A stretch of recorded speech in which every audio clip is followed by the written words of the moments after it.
नमस्कार सभी को। ऑनलाइन क्लासेस में एक बार फिर से आपका स्वागत है। चलिए शुरू करते हैं आज की क्लास। अपन पढ़ रहे थे विशिष्ट उपग्रुप के बारे में, जिसको आप सामान्य उपग्रुप भी बोल सकते हैं। ठीक है, तो थ्योरम चल रही थी अपनी, ये कुछ लास्ट है, उसके अंतिम की ओर बढ़ रहे हैं अपन। देखिए नेक्स्ट थ्योरम, सिद्ध कीजिए किसी समूह G से समूह G' पर कोई परिभाषित समाकारिता F है उसकी अष्टी। तो अष्टी की परिभाषा मालूम होनी चाहिए, कर्नेल K। G का एक परसामान्य उपसमूह है। यहाँ पे कितनी चीजें आपको दे रखी है। G कोई ग्रुप है, G' कोई ग्रुप है, F है वो कोई समाकारिता है।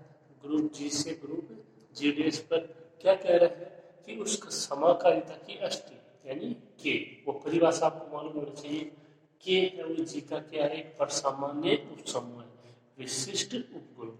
ठीक है, तो आपको यहाँ पे प्रूफ ये करना है कि के है वो जी का विशिष्ट उपग्रुप है, जहाँ पे के को क्या बोलोगे, समाकारिता एफ की अष्टी।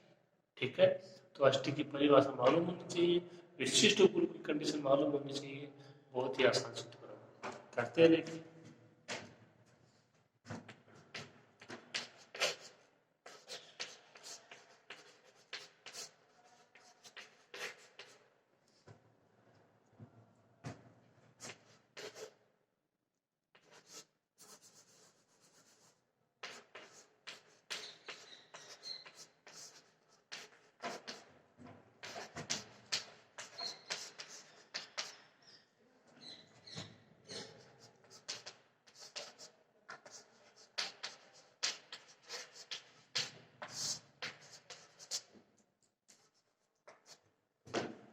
दिया गया कि एफ क्या है, ग्रुप जी से ग्रुप जी में समाकारिता है।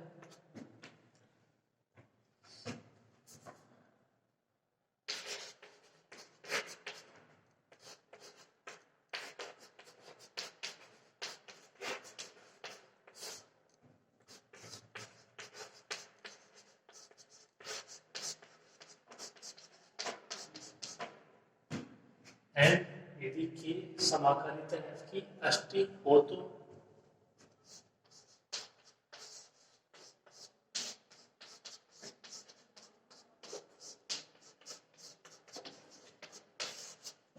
ये आपको पता होना चाहिए कि एक्स होगा, एक्स जी का अवयव होगा, लेकिन एफ एक्स का मान ई डेस।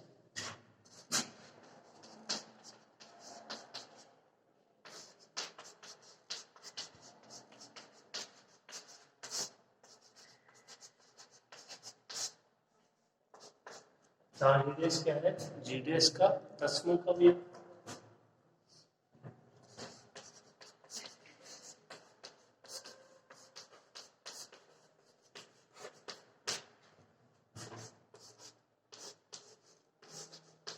अब सिद्ध करना है कि वो नॉर्मल सबग्रुप है जी का।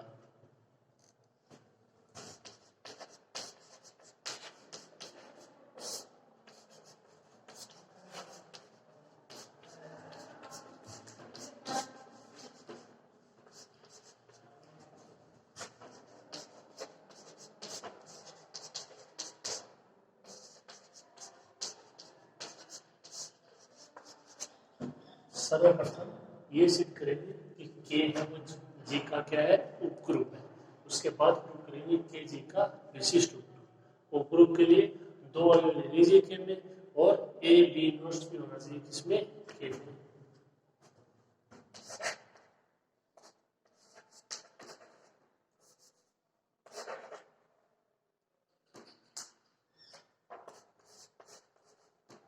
और रोल a b belongs to k क्या होना चाहिए, ए इंटू बी इनवर्स में होना चाहिए किसमें, के में, यानी पूरा अवयव a b inverse belongs to k. तो आप यहाँ से परिभाषा से देखिए, कोई भी अवयव होता है के में तो उसका प्रतिबिंब का मान इडेस होना चाहिए। तो यहाँ पे ये कह रहा है कि ए बी इनवर्स यदि के में हो जाए तो के जी का उपग्रुप हो जाएगा। इसका मतलब एफ ए बी इनवर्स का मान इडेस हो जाए तो ए बी इनवर्स अवयव हो जाएगा किसका, के का।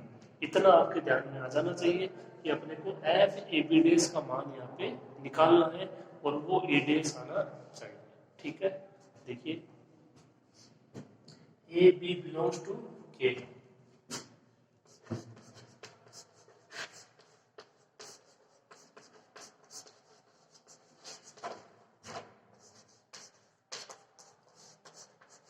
तब सिद्ध करना है कि a b inverse belongs to के।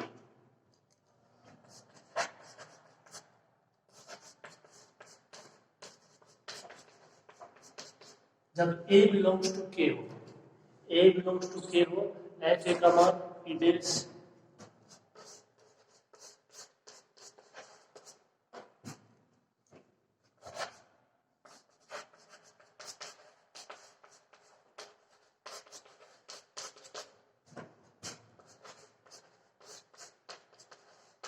और जब v belongs to k हो तो f b is equal to e डेस अकॉर्डिंग टू डेफिनेशन।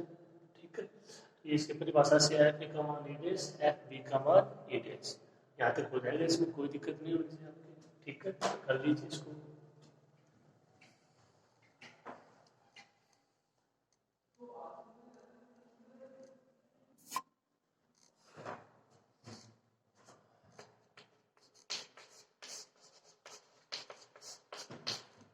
तो जब ए के का अवयव है तो f is equal to e dash हो जाएगा, जब बी के का अवयव होता है f b is equal to e dash हो जाएगा। अब देखिए, आपको ये दिखाना है कि ए बी इनवर्स ये पूरा अवयव के में है। ठीक है, ये आपको प्रदर्शित करना है। तो इसका मतलब यहाँ से अगर आपको एस टी की परिभाषा मालूम है तो एफ ए बी डेस का मान ई डेस आ जाए तो ए बी इनवर्स के का अवयव हो जाएगा। ठीक है, तो इतना अगर आपके दिमाग में आता है तो इसका मतलब अपने को मान याद करना है एफ ए बी इनवर्स का। ए बी इनवर्स ये पूरा एक अवयव है। ठीक है, तो देखिए यहां से इसको क्या लिख सकते हो आप,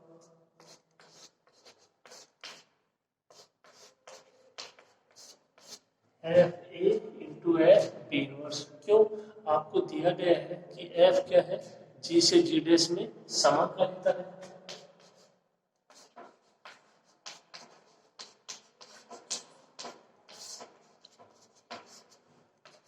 ये इसका कारण हो जाएगा। एफ ए बी इनवर्स को क्या लिख सकते हो, f a f b inverse. संकीर्ण यहाँ पे कोई परिभाषित है नहीं जी और जी डेस की, तो आप इन अवयव को इस प्रकार लिख सकते हो समाकालिता की परिभाषा से। ठीक है, देखिए इसको और आगे आप क्या लिख सकते हो,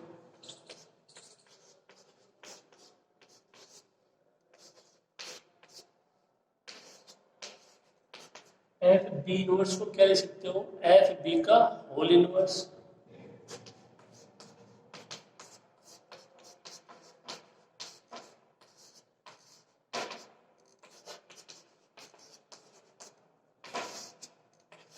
कोई दिक्कत नहीं होनी चाहिए इसमें। एफ ए का मान ई डेस, एफ बी का मान ई डेस। ई डेस का inverse e dash, e dash into e dash, e डेस।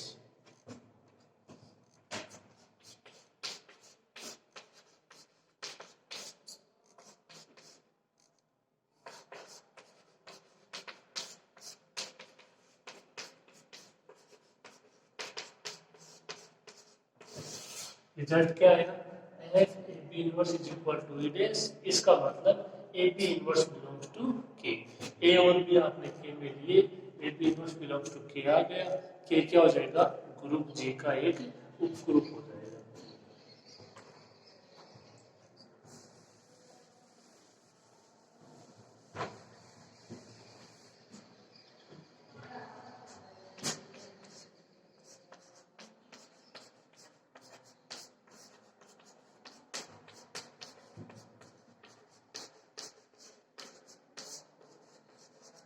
के है वो ग्रुप जी का एक ग्रुप है।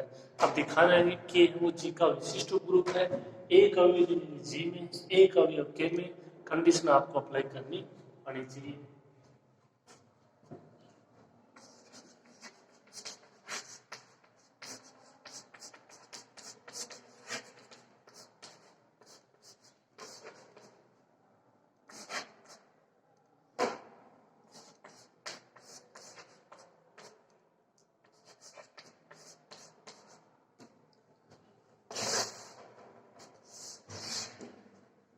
एक अवयव x बिलोंग्स टू g ले लिया, एक अवयव y बिलोंग्स टू k, तो g में अवयव ले लिया x और k में y। मान क्या होना चाहिए, x y x inverse belongs to k। अगर ऐसा हो जाता है तो k और g का विशिष्ट उपरूप, ठीक है। यानी आपको ये दिखाना है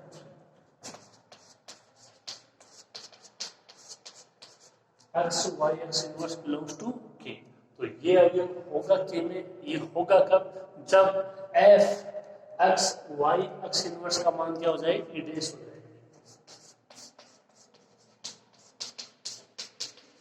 जब f x y x inverse का मान इडेस हो जाएगा तो x y x inverse belongs to k में। तो यहाँ से आपको इतना पता होना चाहिए कि अपने को f x y x inverse का मान ज्ञात करना है, ठीक है। अगर ये नहीं मालूम है तो फिर थोड़ा सा मुश्किल हो जाएगा।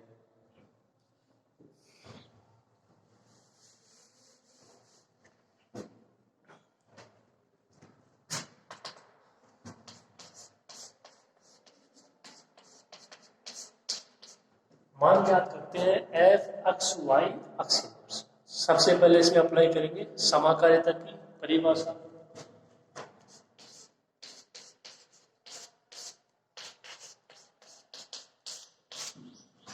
इसको a समझ लीजिए, इसको b समझ लीजिए। f x y f x inverse f समाकारिता है। अब f x इंटू वाई, तो इसमें दोबारा से अप्लाई हो जाएगा ये।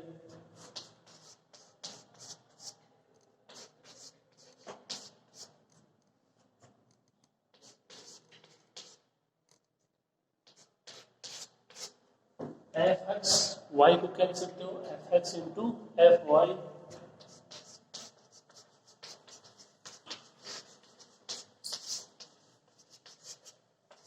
एफ समाकारिता है।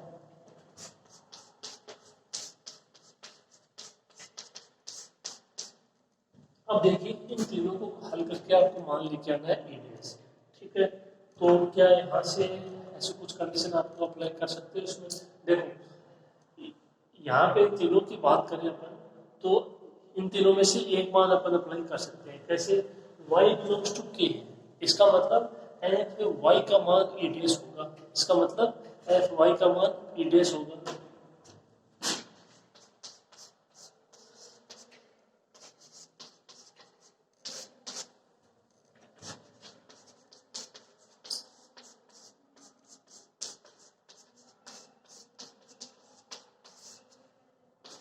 जब y बिलोंग्स टू k है तो एफ वाई का मान ईडीएस। अष्टी की परिभाषा से मान अप्लाई कर दिया।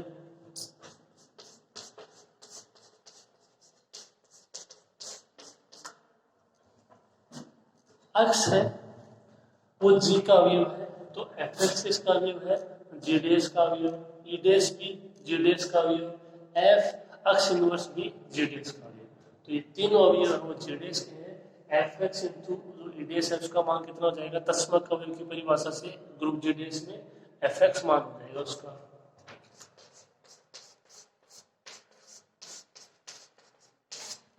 साथ में एफ एक्स इनवर्स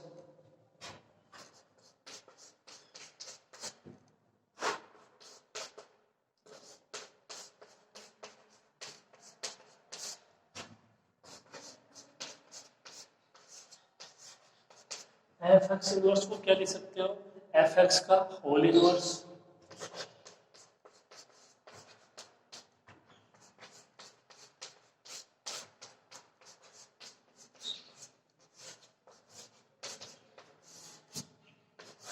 कोई दिक्कत नहीं आनी चाहिए इसमें भी। तो f x y x inverse का मान अपने पास आ गया f x into f x का इनवर्स, ठीक है। रहता है थोड़ा सा और है, कंप्लीट करते हैं इसको। आप इसको इतने को नोट कीजिए।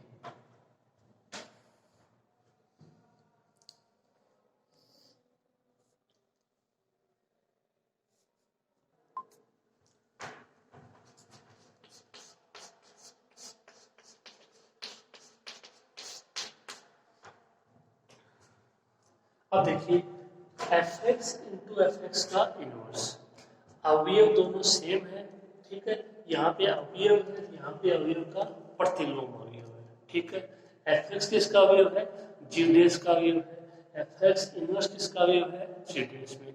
जी डेस क्या दे रखा है, आपको दे रखा है ग्रुप है, जी भी ग्रुप है और जी डेस भी ग्रुप है। इसका मतलब इसमें ग्रुप की सारी प्रॉपर्टी अप्लाई होगी।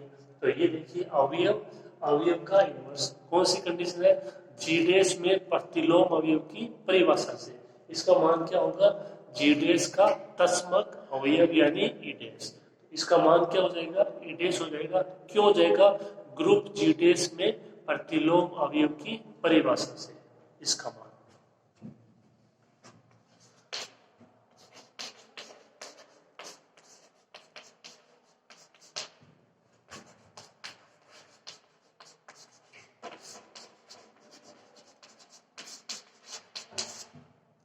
इसका मान ई डेस हो जाएगा ग्रुप जी डेस में प्रतिलोम अवयव से। यानी आप ऐसा समझ सकते हो कि एफ एक्स और एफ एक्स का इनवर्स, इसका मान क्या होगा, ई डेस होगा।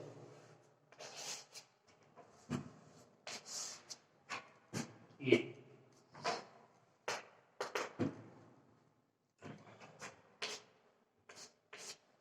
F x y x inverse is equal to e dash. इसका मतलब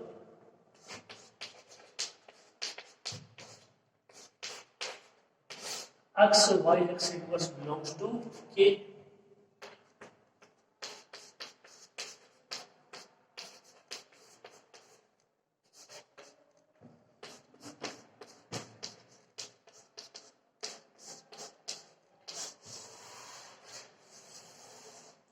आपने लिया x belongs to G, y belongs to K, x y x inverse दिखा दिया belongs to K। इसका मतलब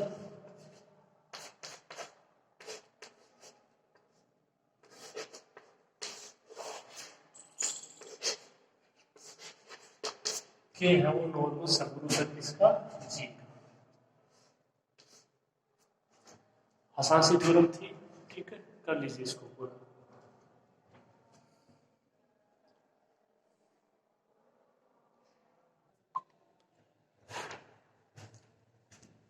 देखिए नेक्स्ट थ्योरम, चिट कीजिए कि एक समूह है, तो कोई एक समूह ले लेंगे जी, कोई ग्रुप ले लेंगे जी, उसका विशिष्ट ग्रुप, तो कोई विशिष्ट ग्रुप ले लेंगे एन के दो सैकुलक। सैकुलक आप जानते हो, अब यहाँ पे कंडीशन दी नहीं गई है, तो चाहे तो आप वाम सैकुलक ले लीजिए या दक्षिण सैकुलक ले लीजिए, या तो असंयुक्त होंगे या समान होंगे। तो समान का मतलब तो आप समझ गए क्या, या तो दोनों बराबर होंगे। असंयुक्त का मतलब आप देख लीजिए, तो असंयुक्त का यदि आप थ्योरेटिकल रूप में समझ सको, जैसे मान लो आप खाना कोई भी दो सैकुलक लेते हो, उनका इंटरसेक्शन करते हो, ठीक है, तो यदि वो फाई हो जाए तो वो कि उसको क्या बोलोगे, असंयुक्त। यानी उनके दोनों के में कोई भी अवयव विनिष्ट नहीं, और यदि कोई ना कोई अवयव विनिष्ट हो गया तो वो असंयुक्त नहीं। असंयुक्त कब होंगे, जब उनके इंटरसेक्शन में दोनों सैकुलक का इंटरसेक्शन करोगे तो वो क्या होना चाहिए, फाई होना चाहिए, ठीक है। देखिए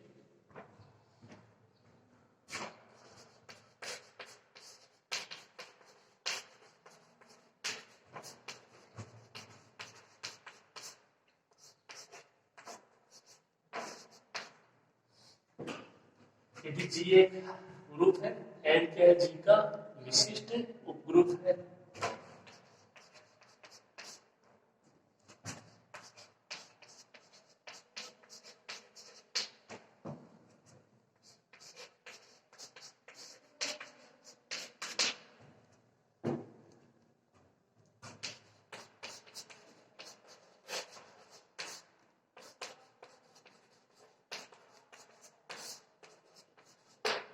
यदि जी एक ग्रुप है, एन जी का विशिष्ट ग्रुप है, एन एक्स और एन वाई क्या है, एन के जी में दो दक्षिण सहकुलक है।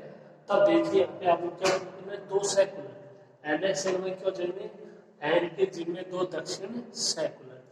अब आपको मैंने जो थ्योरम प्रूफ करवाई थी कि प्रत्येक वाम सह समुच्चय दक्षिण सह समुच्चय के बराबर होता है, वहां पे आप देखिए, तो इसको एन एक्स लिख दो चाहे एक्स एन लिख दो, इसको एन वाई लिख दो चाहे वाई एन लिख दो, ठीक है।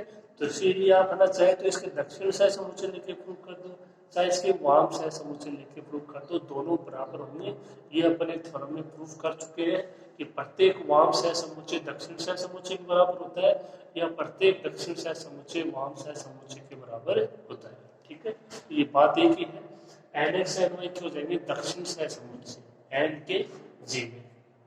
प्रूफ क्या करना है कि दो सैकुलर या तो असंयुक्त होंगे, और यदि असंयुक्त नहीं होंगे तो वो समान। ठीक है, देखिए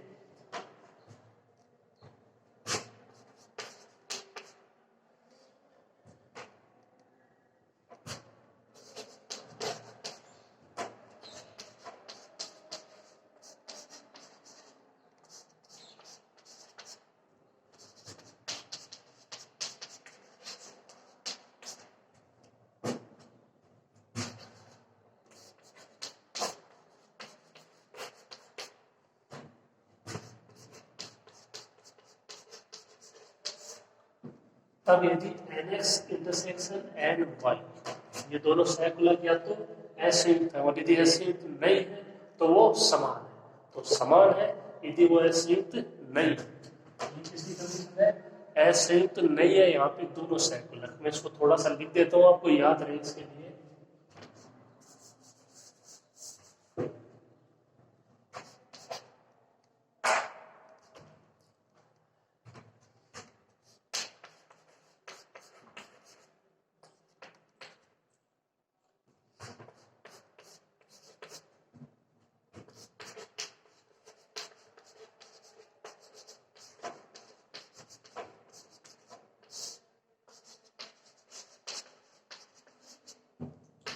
तो जब NX intersection NY not equal to 5 है, तो इसका मतलब आप समझ जाना कि NX और NY है वो असंयुक्त नहीं है, और जब असंयुक्त नहीं है तो वो क्या होने चाहिए, समान होने चाहिए।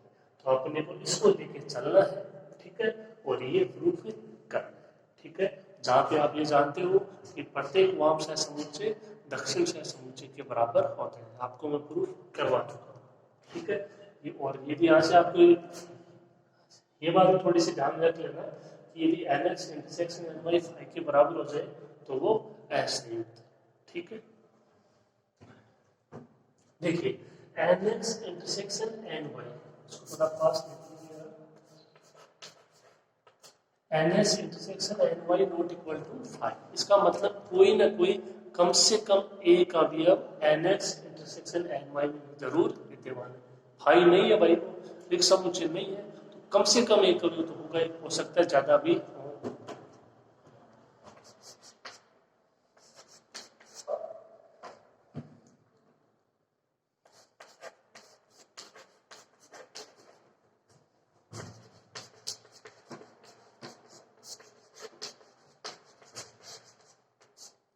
तब there exist A belongs to NX intersection NY इस प्रकार से है कि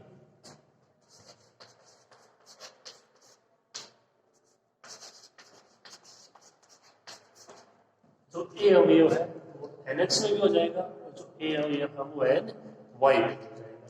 ठीक है, यहाँ तक एक अवयव ले लिया आपने। ठीक है, कम से कम एक अवयव तो होगा ही, हो सकता है ज्यादा भी हो जाएगा। तो अपन एक को लेके प्रूफ कर देते हैं इसको। अब देखिए A belongs to NX, A belongs to NY, तो यहाँ से A का मान लिखो, यहाँ से A का मान आप ज्ञात करो, तो N में कोई अवयव आपको डिफाइन करने पड़ेंगे। बहुत बार आ चुकी है बात।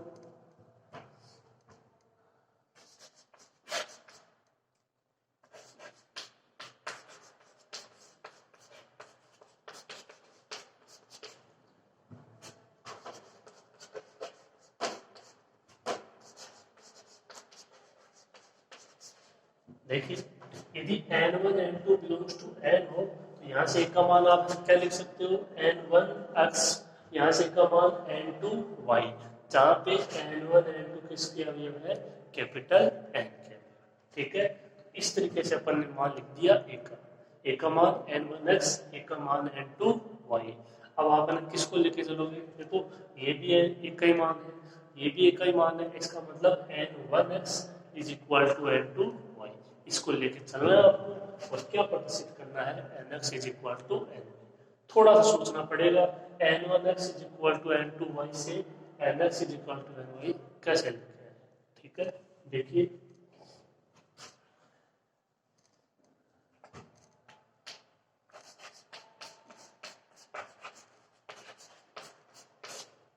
As equal to n one x is equal to n two y, इन दोनों से क्या लिख सकते हो, n one x is equal to n two y. तो सबसे पहले देखो एक के मान के सोच लीजिए, चाहे तो ऐसा सोच लीजिए कि इससे अपने को एन एक्स लेके आना है, चाहे ऐसे सोच लीजिए कि इससे अपने को एन वाई लेके आना है।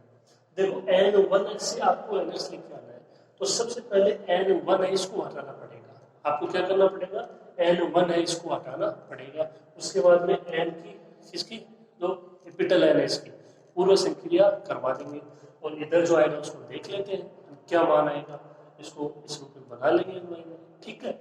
तो यहाँ से n1 को हटाना पड़ेगा, n1 किससे हटेगा, n1 इनवर्स से हट जाएगा,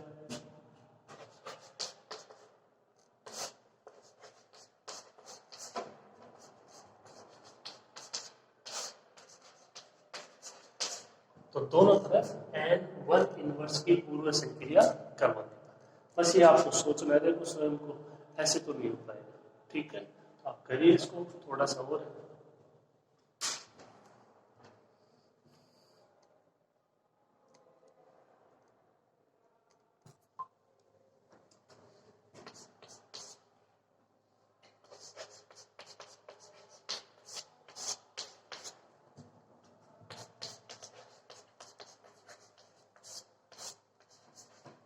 इनको आप ऐसे लिख सकते हो साचरिता से,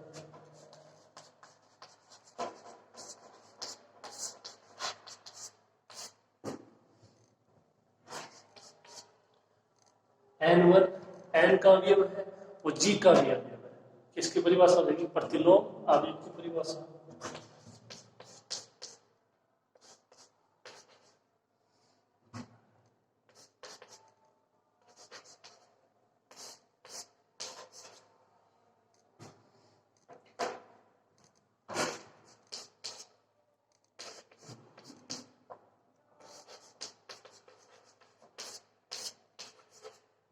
x का मान क्या जाएगा, n1 inverse n2 into Y,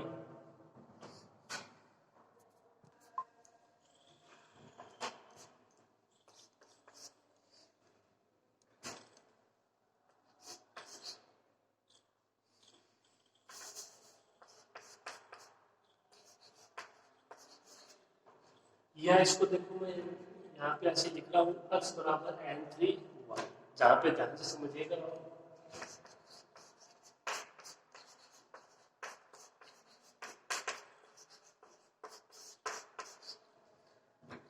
important बात ये कि क्या n1 इनवर्स n2 ये n में बिलोंग करेगा, यदि n में बिलोंग करेगा तो इसको शॉर्ट रूप में अपन लोगों को नाम दे दिया n3, जहाँ पे n3 बिलोंग्स टू n। तो देखिए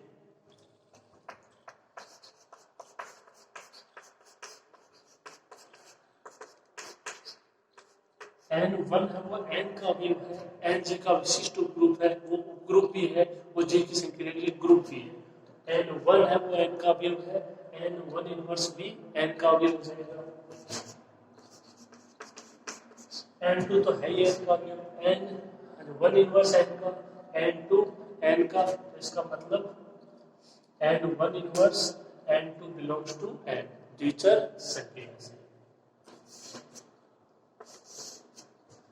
n3 बराबर आपने लिया है n1 इनवर्स n2। समझने वाली बात यह है ये पूरा अवयव n का द्विचर संक्रिया से, ठीक है। इसको शॉर्ट रूप में अपन ने नाम दे दिया n3।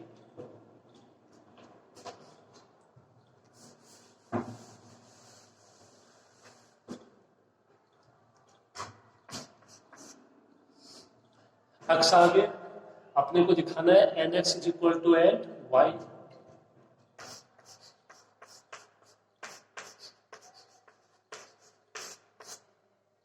ठीक है, nx is equal to n into n3 y, दोनों तरफ कैपिटल n की पूर्व संक्रिया करवाने पर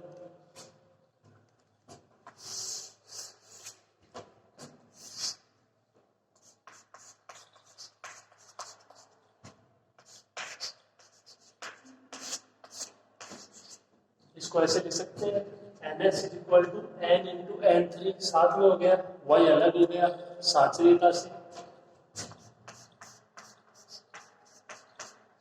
N इंटू N3 को क्या लिख सकते हो, N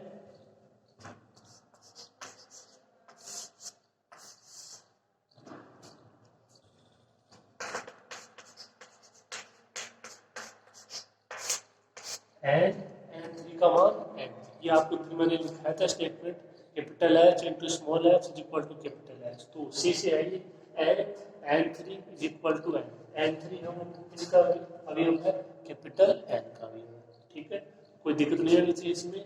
NX is equal to क्या आ जाएगा, NY, या ये समझिए आप, सिंपल सी बात ये है, कैपिटल N, ये कैपिटल N का अवयव, तो जो उनको मल्टीप्लाई करेंगे तो वो अवयव आएगा वो किसका आएगा, कैपिटल N का ही आएगा, Y साथ में और आ जाएगा। सिंपल तरीका है, सोच लीजिए, उस स्टेटमेंट को याद रखने की जरूरत ही नहीं है। कैपिटल N3 किसका अवयव, कैपिटल N का अवयव, तो जो उनको मल्टीप्लाई करेंगे जो मान आएगा वो किसका आएगा, कैपिटल N का ही तो आएगा, ठीक है। तो NX is equal to NY, आपने क्या लिया था,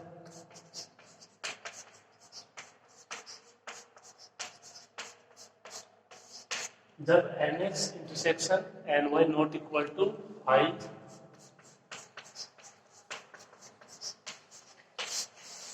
this implies NX is equal to NY। कोई ग्रुप है जी, उसका विशिष्ट ग्रुप है N, उसके दो सहकुलक, दो दक्षिण सहकुलक संयुक्त नहीं है, तो वो क्या होंगे, समान होंगे, बराबर होंगे।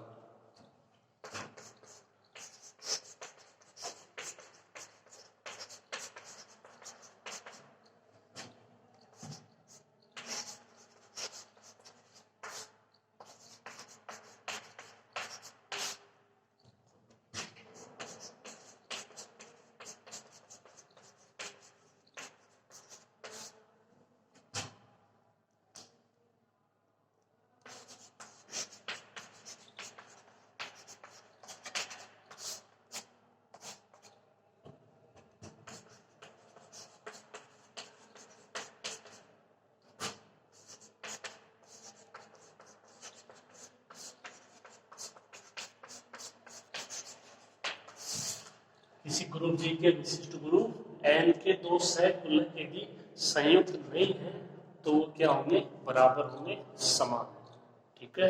ये थ्योरम थी, दोनों थ्योरम आपके समझ में आए होंगे। ये यहाँ पे विशिष्ट उपग्रुप के अंदर जितनी भी थ्योरम थी ये कंप्लीट होती है। तो अगर आप एक पार्ट करना चाहो तो ये यहाँ पे आपकी यूनिट सेकंड है वो कंप्लीट होती है। एक क्वेश्चन ग्रुप समाकारिता से, एक क्वेश्चन विशिष्ट उपग्रुप में से, ठीक है। अब जो इसका अथवा वाला पार्ट आएगा उसमें भी एक क्वेश्चन विशिष्ट ग्रुप का और एक पार्ट और आ गया जो मैं अभी आपको कराऊंगा, ठीक है। तो ये मेरा मतलब आप समझ गए होंगे, विशिष्ट ग्रुप है वो आपको ऊपर वाले में भी मिलेगा और अथवा वाले में भी मिलेगा।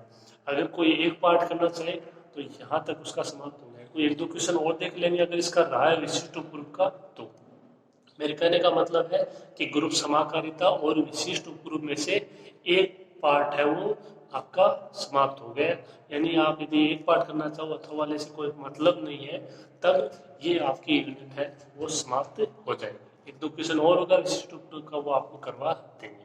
अब इसके साथ जो पार्ट है उसमें भी देखिए अथवा वाला पार्ट है, उसमें एक क्वेश्चन तो इसी से आएगा विशिष्ट ग्रुप से, एक ग्रुप जो एक क्वेश्चन है वो आएगा विभाग ग्रुप से। तो आप आगे बढ़ेंगे विभाग ग्रुप, इसका कोई यदि एक दो क्वेश्चन और होगा तो वो आपको मैं करवा दूंगा, ठीक है। तो आप इसको साथ साथ में पढ़ते रहिए।